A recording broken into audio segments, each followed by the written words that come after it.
Good morning and welcome to a new blog. সকালে শুরু করছি চিয়া সিড দিয়ে, তবে আজকে অর্ডার রয়েছে এবং আজকে মাটনের অর্ডার রয়েছে। তো ভীষণ ভীষণ ভীষণ স্পেশাল এবং খুব পপুলার।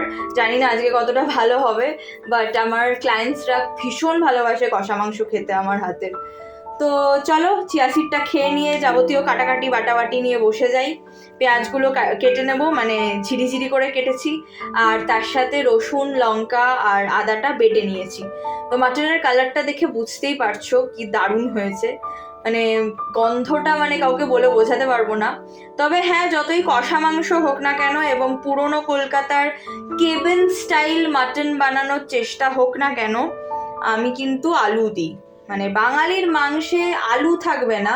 অনেকেই মনে করে যে মাংসের ঝোলের আলুটাই হচ্ছে মাংসের ঝোলের মানে একটা একটা সিগনেচার, বাট আমি মনে করি যে না, মাংসের ঝোলের আলুও ভালো, আবার কষা মাংস হলেও সে আলুও ভালো। তো যাই হোক, আমার ক্লায়েন্টও চেয়েছিলেন যাতে আমি আলু দিই, তাই জন্য আমি আলু দিয়েই বানিয়েছিলাম। আর একটু এক্সট্রা রয়ে গেছে, যেটা আমার আজকে লাঞ্চ হয়ে যাচ্ছে। তবে আমি আলু একদম গুনে গুনে দিয়েছিলাম, সেই জন্য আমার ভাগ্যে আর আলু জোটেনি। যাই হোক, কিছু করার নেই। তো জম্পেশ একটা লাঞ্চ করে এখন চলে এসেছি ম্যামের বাড়িতে। এরপরে যাব আমার বড় মাসির বাড়িতে। তো চলো গিয়ে নাচ শিখি ভালো করে। আর আমি পুরো একদম অপেক্ষা করে থাকি যে সপ্তাহে কবে আমি নাচ শিখতে যেতে পারবো। যেহেতু আমার কাজকর্ম থাকে এবং ম্যামেরও ব্যস্ততা রয়েছে, সেই কারণে আমি ভীষণভাবে চেষ্টা করি যাতে ডেট মেনটেন করা যায়, তবে সবসময় পেরে উঠি না, যার কারণে আমার কোনো ফিক্সড ডেট ওরকমভাবে নেই। সপ্তাহে যে কোনো একদিন আমি নাচের ক্লাসে যাই।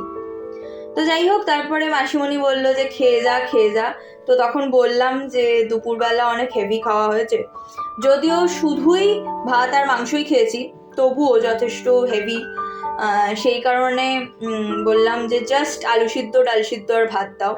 আর এই ডিসপোজেবলসগুলো ইউজ করা হয়েছিল ভাইফোঁটার সময়, তো কিছু এক্সট্রা রয়ে গেছে যেগুলো আমি এখন কাজে লাগিয়ে দিচ্ছি আর কি। কারণ অতজন লোক এবং 10 বার করে চা হবে দুদিন ধরে, সেই কারণে সম্ভব হয়ে ওঠে না। বা দুপুরবেলার লাঞ্চ একদিন না হয় আমরা বাইরে খেয়েছি, কিন্তু তাছাড়া পরের দিনের যে দুপুরবেলার লাঞ্চ বা রাত্রিবেলার ডিনার, সেই সমস্ত কিছুর জন্য আমরা ডিসপোজেবলসই ইউজ করেছি।